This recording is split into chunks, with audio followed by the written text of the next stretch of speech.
Admiral, radar shows that we have liberals approaching at 3 o'clock, and libertarians at 9 o'clock, and conservatives at 6 o'clock.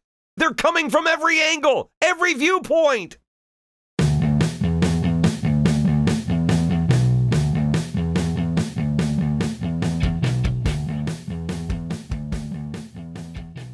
All right. Hello, Green Bay. This is Elliot, and we are here at Political Radar Green Bay talking to the rightful, soon-to-be mayor of Green Bay, Joe Moore.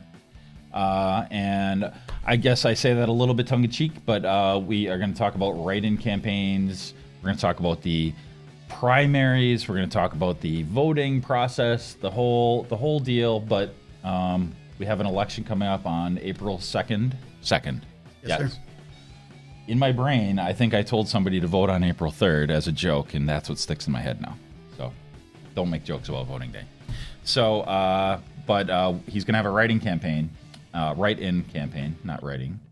And there's some peculiarities to a write-in campaign, which are probably by design to discourage anybody who's not in the two parties from participating in our political process. So I think we're going to talk about that. So thanks for being on, Joe. Awesome. Thanks for the intro. And future mayor of Green Bay, maybe 4 years from now, as long as I start fundraising like today, so I can compete. Yeah. Well, I mean, I say that because I really I despise so much about this. So, you know, I complain a lot. I said before we went on, I complain about a lot of things, but in particular, I really hate the two-party stranglehold on America, and especially on our community. I feel like we're one of the last remaining free-thinking communities there are. We're ground zero for presidential campaigns, which means like we have people that switch sides. Right. So we should not be beholden to the two parties. We should be the first ones to stop this nonsense. But yet, our two candidates, they were the ones that were chosen by the two parties. Right. And I just, that does not sit well with me. And you don't have to feel the same way. I know that kind of puts you in a bad position to say that. But I do. But it's, but I personally, as a voter, as somebody who's relatively involved in this stuff, it upsets me. It almost like brings tears to my eyes, like thinking like, and these two guys, they're, Pat Buckley, Eric Enrich, they're decent people. They're not terrible people, but they're not good representatives of our community. They are not. Yeah, so you're looking at two candidates that have not taken any opportunity to separate themselves from their party support. They've actually encouraged it and pulled it closer and then defended it, saying, look, I'm proud of this, party association. And you're right, it's really bad for Green Bay, being that we do have nonpartisan office, because whether or not Pat Buckley or Eric Enrich would be a great mayor, the association alone is what causes all of the chaos and is going to cause all the problems. Because no matter which one of these two guys gets elected, you're going to have the other party that will continually come against, that will cause strife, cause chaos, and really just be a problem, be a thorn in the side of the mayor, no matter how good of a job they're doing. Right. You're going to have this party politics now. And I really think this election is the one that will change the face of politics in Green Bay forever.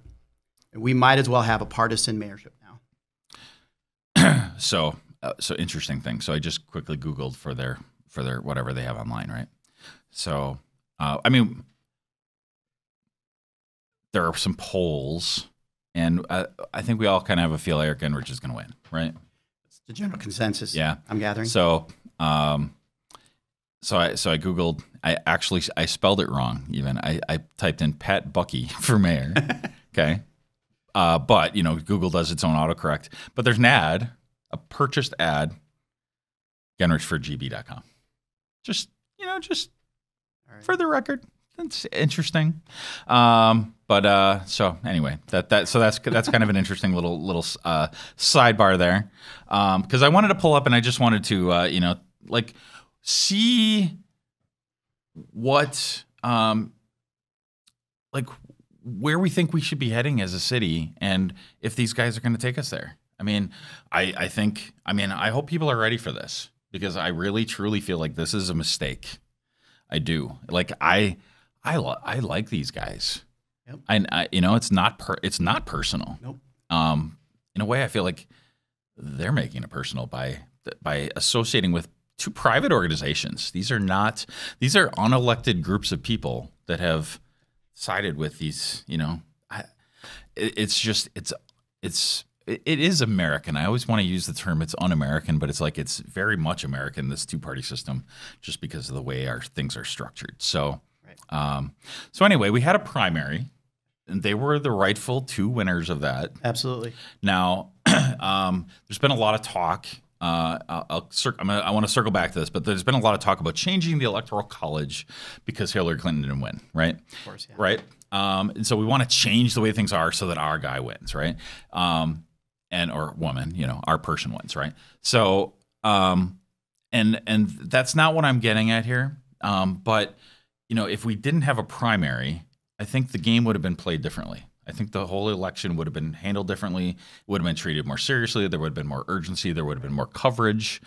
Why do we have to have primary elections? Good question. I don't know. I don't understand why there's a primary. I don't know what it is. Less print on the ballot. I mean, it makes no sense to me. Who defends this extra expense? I don't know. Like, why aren't Republicans the saviors of the pocketbook? Why aren't they up in arms about all primary elections? Right. I mean, if elections cost X and we have primaries, that's almost like X times 2. Like, let's remove them and save half the budget. I know it's not half, but you know, 10%, 20%. These are huge savings, right? Yeah. If we can save 10 or 20% off a budget, you're amazing, right? Right. And you know, somebody will watch this video and they'll make an argument for a primary. I hope, because I haven't heard one yet. That makes a lot of sense. Well, I mean, so the arguments against changing things that I always hear is, I mean, well, we've always done it that way. Okay. And I'm a defender of things like that. Like change the Constitution at your peril. Right. And like the Electoral College, change that at your peril. You know, there's a lot of thought put into that. Mm-hmm. I don't think there was a lot of thought put into the primaries. That's not in the Constitution. It's just sort of like a thing that got thrown together. And it was more a case of certain technological challenges in the past. I think that's where things stemmed from. And we don't have those things. So we have technological solutions that could come in. And whenever I mention the word technology, then I hear, but there's an old person, and that person will not be able to adapt to change. Right. Which means we can never, ever, ever, ever, ever change anything. Because there will always be old people. What do we do? Are we doomed? Are we going to be passed up by every other country because we can never change? I'm so confused by these arguments. I don't know what it's going to take. You know, is it going to take something catastrophic to make change? I don't know. You know, like so much just happened recently. So we had the collapse of Shopko Monday, right? And that's opened up a lot of minds to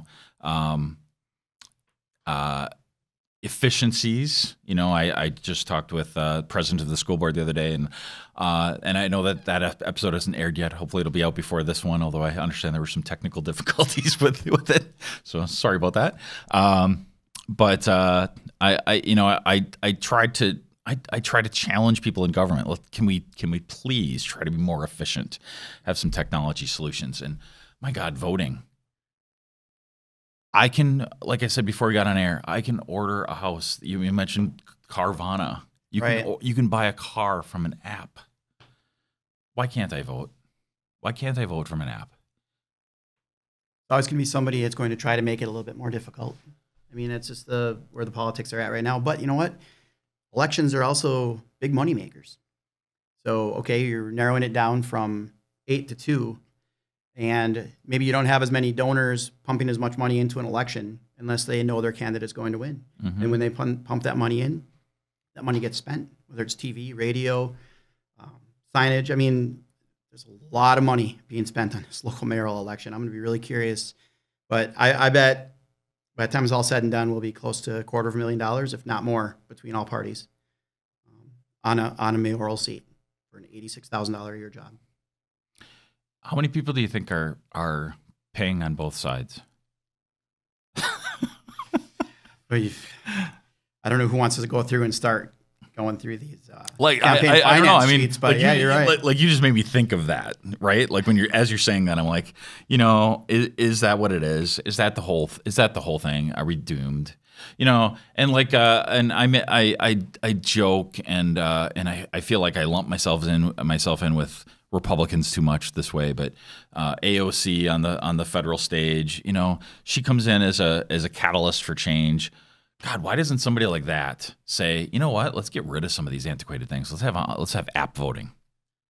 Right. Like she says so many crazy things. Like say something like that. Like where's that in your Green New Deal? Where is that? Yeah, you're right. No, it's something just for the voting purposes alone. You want everybody to be able to vote. Mm-hmm. Well, half the nation wants everybody to be able to vote.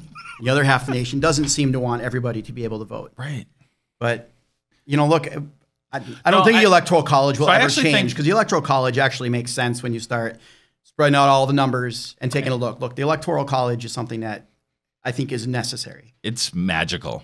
It's amazing how it works, and it's amazing that it was 200 years ago. Yeah. That they could see that this was going to be an issue. And the country was much smaller. Right. And I mean, it's brilliant in its simplicity, but the fact, some of it was luck, but still, it's brilliant that it was able to work all the way through, and it does work, and it is close enough to the popular vote, so everybody feels like they get a say, but it keeps mob rule at bay.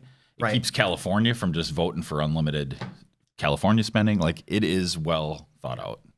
And like, yeah, whatever. Maybe people feel like that's not representative, whatever. We got bigger fish to fry. Right. And I think once money comes out of politics, or is that at a minimum limited? But how do we do that? Again, you got 50% of the people 40% that want it. I think it's like 40% would identify as being like, I'm a Republican, 40% I'm a Democrat, and then there's like this 20% that are like in the middle, and maybe it's a little softer than that, but like it's like the did I do my math right? That like the 20% in the middle, and I've truly put myself in the middle, and I've like went from one side to the other a little bit, but like I'm in the middle. Both sides really strongly piss me off on certain things, and honestly, like the debt doesn't get talked about by anybody anymore. Like I used to feel not even locally. Right. I used to feel like I think I'm a Republican because at least these people have their eye on the debt, and I'm like, no, nobody does. Spend it just as freely. So I'm like, I'm nobody. I'm in nobody's camp. I mean, we're and both sides use the term kicking the can down the road, but nobody picks up the can. They both do. And really, the Republicans are the borrow and spend. Yeah. And the Democrats seem to be the tax and spend. There you go. The only thing they have in common is the spend. Yeah. So all right. So our big issue locally. Yep. Is the roads. It's a big issue. So are both guys going to fix it? Does it matter? No, neither one of these guys is going to. You're not going to see anything from these guys, at least for the first 2 years. You'll see the wheel tax money come in. You'll see it offset assessments, and that'll delay or not delay, but that'll put off delays. It'll give them a chance to catch up on the backlog of roads. Look, Webster is going to get fixed this year, so that'll take away 50% of the complaints in the city that are on Webster.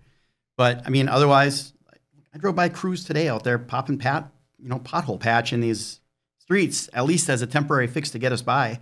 But it's no different than what they did last year, or the year before, or 3 years ago. Mm-hmm. It's gotten to such a point of they're so degraded now that the pothole patch just pops out, and you're telling me we're not going to get any more snow and another plow this year? I know. I mean, everything that's getting put down right now is probably going to get torn up by the first snowfall, first plow of April.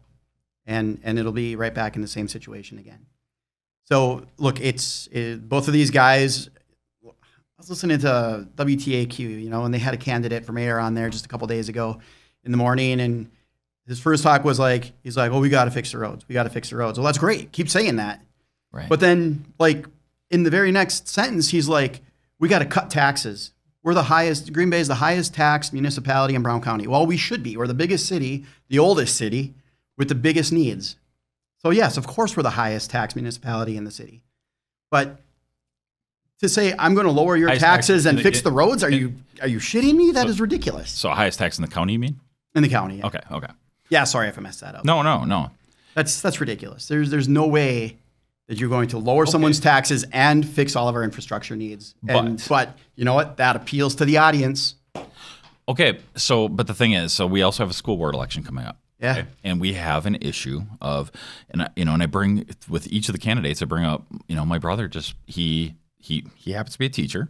Okay. God bless his soul. Well, not a full-time teacher. He never was able to get a full-time teaching job, so he worked other jobs. He worked for FedEx for a while, making just as much money as a teacher, but tried to get a substitute teaching job in all the areas. He got accepted everywhere else except for the city of Green Bay, where he lived, by the way. And here's why: because he put me down as a reference. They couldn't get me on the phone because nobody answers the phone anymore, especially me. And I couldn't call them back. That's not allowed. Actual rule. Anyway, so City of Green Bay, we want to raise taxes, but we can't keep people living here. He's moving to De Pere because they want to have kids. The De Pere schools rate higher. So like we say, well, why? Of course Green Bay has higher taxes, but that is not necessarily, that doesn't make sense. Yeah, and I mean, the municipalities around us, look, they're going to catch up. Costs are going up everywhere. Mm-hmm. I mean, De Pere's taxes are not going to be that far off of Green Bay's taxes. Give it a few years. Right. And you'll see that. And look, for Green Bay schools, they went up a level, to at least meeting standards or close to it, from year to year over the last 2 years. Now, you're rating these schools on standardized testing. Talk to the parents. Talk to the parents about what they think of the schools. Talk to the employers who are hiring the kids coming out of the schools. Yeah. Let the schools be graded that way instead of these kids coming in from 8 to 4. There are some lagging indicators, and I don't completely dispute that. And I don't think our schools are quite as dire across the board as is stated sometimes. But there's these perceptions out there. Absolutely. And we do need Green Bay to compete. And you said you're vested. I'm vested. Like I bleed green and gold. I bleed green and gold. I can't even say it. This is where I am. This is where I live. I can't. I'm not allowed to move. Look, in real estate, I do. I've got people that say, they're moving into town from somewhere else, and they're like, anywhere but Green Bay area public schools. Or anything but the northeast side of Green Bay. My first question is always, why? Northeast. Yeah, northeast Green Bay. Of course, you're, like Washington, where I live. Okay. Oh, okay. Day Street. Okay. Day Cherry, Doty. Yeah. Parks, really, northeast Green Bay. So if they do want to be in Green Bay, they don't want to be in that area. Right. Well, of course, first question is always why, but really 9 out of 10 can't say why. Yeah. It's usually like, I heard that, there's a lot of crime there. Right. Like, okay, I'm not going to sit there and argue with a potential client about where they want to live, but I am able with my insights to say, well, I tell you what, I've lived on the northeast side of Green Bay now for 13 years, and it's actually pretty nice. The housing is pretty cheap there, and you could get a good buy. Well, that's the other piece, right? You get what you pay for too. Yeah, absolutely. So absolutely. So, but you're right. There's a stigma. There's a reputation. The city as a whole has a reputation. Yeah. But whether it's the schools or the crime or whatever it is, those things are just hard to get past. Mm-hmm. And there's no real answer for how to get past them. You start to hear now Green Bay has a nice downtown. Did you hear that 10 years ago? But it took 10 years to get to a point for someone to say Green Bay has a nice downtown. There's actually something to do down there. So it takes time. Yeah. And it'll be the same thing with the schools. The schools up to a little bit of a level, they're offering a lot of different programming. I like these business schools and these tech eds and they're, and what they've got going on with the technical schools in UW Green Bay, the School of the Arts, with East High and the filter schools that filter into there. So I think that there's actually a lot of opportunity in Green Bay schools that, of course, nobody's taking advantage of because the perception is you don't want your kids to go there. So what do you think the other issues are? Why did you want to do this in the first place? Run as a write-in? Yeah. I mean, well, I mean, Or why just did run you for want to mayor run in in the general. first place? But why did you Yeah. want to? Why do you want to do the write-in? Tell me that. Sure. So I was reached out to by somebody on one of the 2 campaigns after the primary was over. And of course, they want my 500 votes. Look, I came in 5th place in the primary. The general public has spoken. I get what the general public is looking for, and I get that it wasn't me. So I'm fine with that. Well, but also the general public didn't really vote.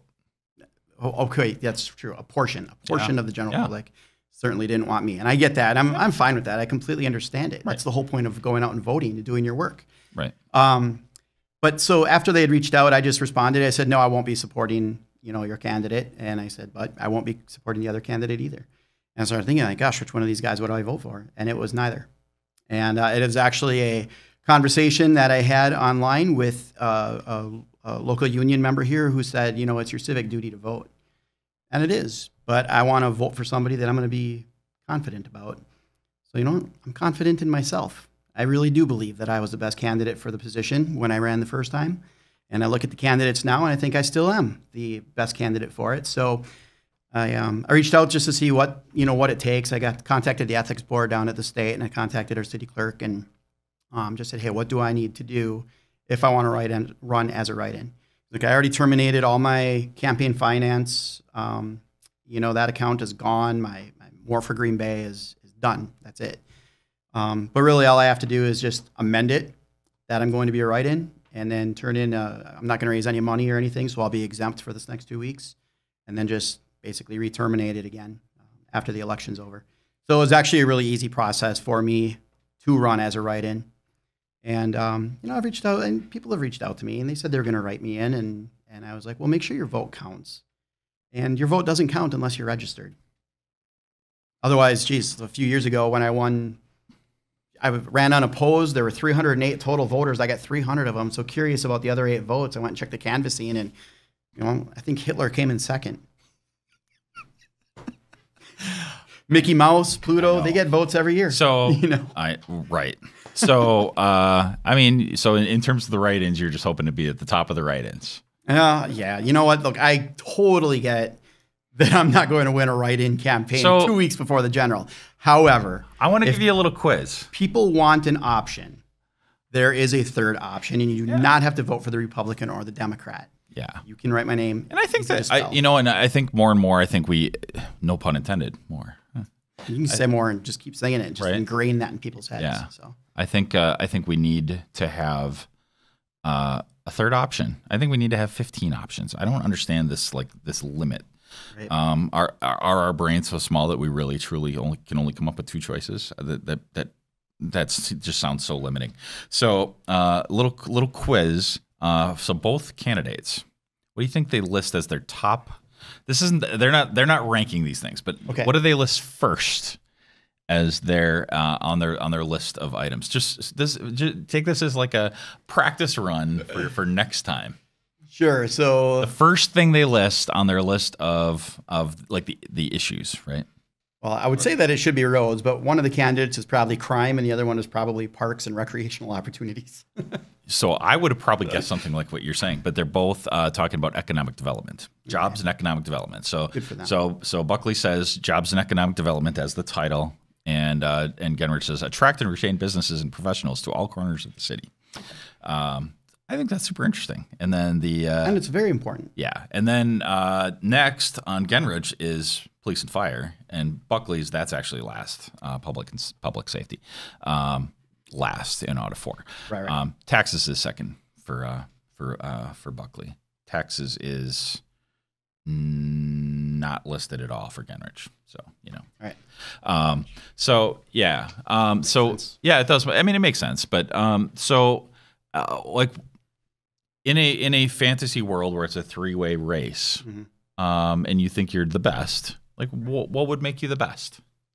As far as like looking at what those top 4 items are. Like, I mean, you know these guys. Yeah. Well, look, I think it's great that they both have economic development as their number 1 priority, because obviously you need to build the tax base to really fix any of the I'm putting words issues. in their mouth. That's just the first thing listed. Sure. I'm not saying their top priority. And it is important, but I think at the same time, you want to have housing for them. You want to have neighborhoods where they want to move into and live, because it's all great if you build a 15-story building downtown and you fill it with offices, but if everybody's driving in from Hobart, it's not doing you a whole lot of good.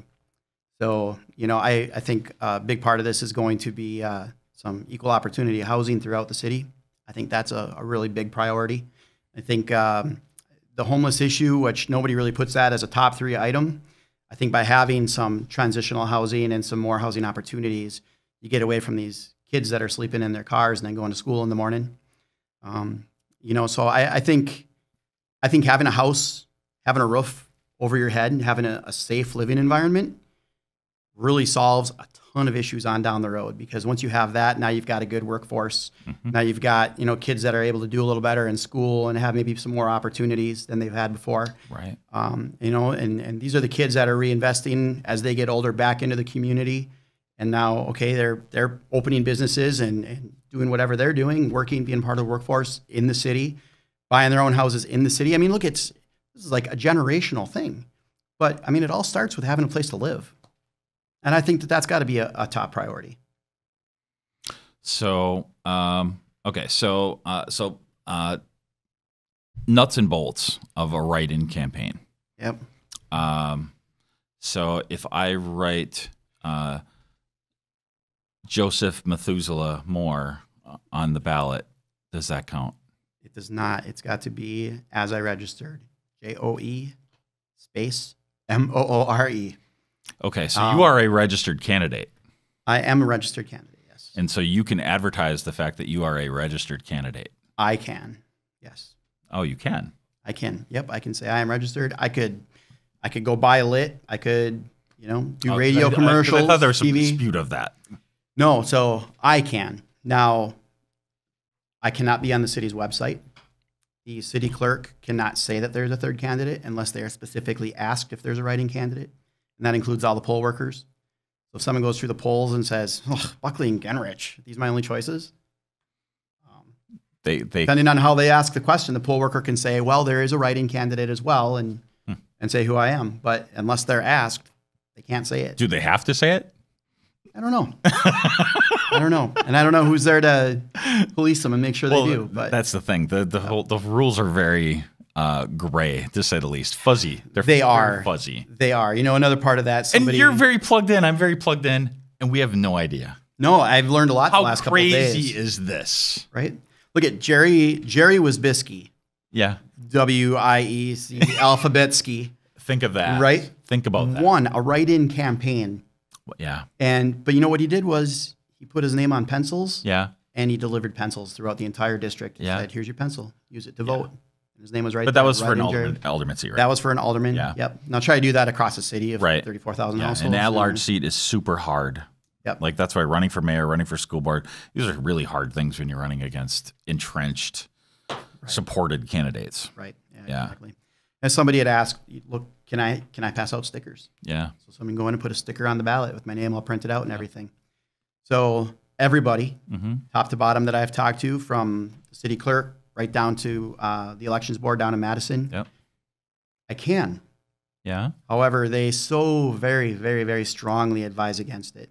They do not want me to in any way because it messes up the ballot machines. Someone puts that sticker on there and it folds over. Yeah. Yep. And it costs a lot of money. Each one of those machines costs $6,000. Yep. So look, I'm not going to go out and put stickers out there because I don't want to cost for the city. Look, unless I thought there was really a legitimate chance that I could go out and get 9,000 votes and win. You want to know something?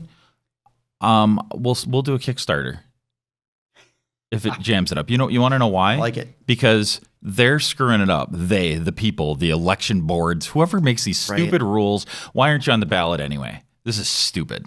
Yeah, they can't even put it on the website. It's lunacy. So because we have to work around their stupid rules, we want to jam up the machine and it's going to cost some money. Fine. So it's whoever's plan it is out there to have less candidates. I'll buy you some stickers. We'll get some stickers. Let's do this. I like it. Yeah, I'll chip in. I'll donate $1. Notice how I'm backtracking on the whole thing. I like it. I'll help you get stickers. I'll show you where to order them. Then I'm just going to need a crew of volunteers to go hand them out. I mean, at the very least, I mean, we can show people where to get them. We can, you know, we can get the word out. We can get the word out. You know, you have, even if you don't, you know, the thing is, the movement doesn't have to be necessarily about Joe Moore. You know, it doesn't have to be about political radar. It doesn't have to be about anything other than, like, God, you know what? Even if you're a Democrat or Republican, aren't you sick of this? Right. Writing candidacy does two things that I was really thinking about. So, okay, number one, yes, it does give somebody an option. I don't support partisan politics hitting Green Bay. Mm-hmm. We've got it at the state. My goodness, look at the state Supreme Court race. Oh my God, right. Right? Nonpartisan. Don't turn position. on the TV. We are bringing that. We are bringing that to Green Bay. Yeah. Hundreds of thousands of dollars going to each campaign. Yeah. From outside of the state, from wherever, all partisan money coming in. And if you, I don't know, I only saw a few ads, and I'm scared of both candidates now. Yeah, exactly. And we're welcoming that based on our primary vote. And both candidates are probably very nice people. Right. We want that in Green Bay, and that's just, I don't support it. Right. I don't like it. I don't want to see that for the future of Green Bay, because once it's here, it is not going away. No, then we're like everywhere else. Right. And yeah, and I mean, we enjoy. Well, I don't know if we enjoy it. That might be the wrong word, but we are privileged to be ground zero for the nation. Right. We truly are. I mean, every candidate except for Hillary Clinton apparently has visited this city. Right. They come here. They come to us. But yet we want to turn the reins over for mayor to the two parties. I'm appalled at the apathy. Right. I'm just appalled at that. Well, and then that brings me to the second part. You know, so yes, the first part, like I said, there's a third option. 4-part plan. You're turning into a politician, Joe. Look, my second part, right? My 1,000 points of light. My second point, the second objective, is that, look, I do not have a problem with Pat Buckley. I do not have a problem with Eric Genrich. I think these guys are good people. I know them. I've worked with them both in the past on different things as an alderman and with Pat in the county. And I've gone and had coffee with Eric when he was an assemblyman, and we've talked about local issues. And I think they're both good guys. I think their hearts are in the right place. Yeah. The affiliation is what's killing it for them, for both of them, because nobody's going to take this race, you know, seriously. Right. But myself running as a write-in, I hope sends a message to them that, look, I'm not tolerating it. If I get 20 votes or I get 200 votes or I get 2,000 votes, I hope that they realize, okay, you know what? There is a sect of people out there that do not want this party affiliation, and that when they become mayor, they back off of it, that they're not going to be beholden to their party and their, you know, supporters throughout the campaign. So that's it. 2 points to this writing campaign. I thought you said you had 4 points. No, I said 2. Maybe. Your math is bad. That's true. This is why I can't be a mayor, because like, what do you mean budget? What did you? We weren't. I thought we just get to go to ribbon cuttings. Right. Right. Well, with a city manager, maybe we could get a mayor that does just go and cut ribbons. God. We don't have money for that, man. We can get a nonpartisan city manager. I know that much about a budget. Oh yeah, right. I know it. Okay. So any last words? We got the cutoff signal. So any last words? Yeah, I've got some great Class A office space downtown on Broadway, confidential listing. Great offices, $299.9. If anybody's interested, give me a call. Are you going to compensate us for that ad? I might. We'll see if I get a sale out of it. Wow, man, that is a first. Look, yeah, I'll say, get out and vote. If you like Pat Buckley, vote for Pat Buckley. If you like Eric Genrich, vote for Eric Genrich. If you don't like the direction of politics in Green Bay, you can write in Joe Moore. You've got a third option. Look, if you don't like me, but you don't like the direction of Green Bay, register as a writing candidate yourself. You've got 2 more weeks to do it and vote for yourself. It's not that hard. You know, so something we didn't talk about, can you just write anybody in now? Or do you have to be? You could write in any name you want to write in, but the vote doesn't count. Okay. So you need to actually be a registered candidate. And that is something that had changed. That changed at some point, right? Yeah, it did. It wasn't too long ago, a few years probably. But the city clerk doesn't even tally votes to non-registered candidates. Yeah. So I find it kind of insane, though, that they have to spell your name right, even though you're registered. Right. And you know, I'll throw a shout out here to Jason Jerry. Yeah. It's not Jerry Jason. So if you're in Howard and you're doing a write-in candidate, you got to write Jason Jerry. Do not write Jerry Jason. What if you do? Try to help the guy out a little bit. What if you do Jerry, Jason? He's got an unrepresented seat. Come on. You know, I mean, the whole thing is messed up. And honestly, the more complicated, the better. We got to get apps going for this stuff. We truly do. It's more secure. It's better.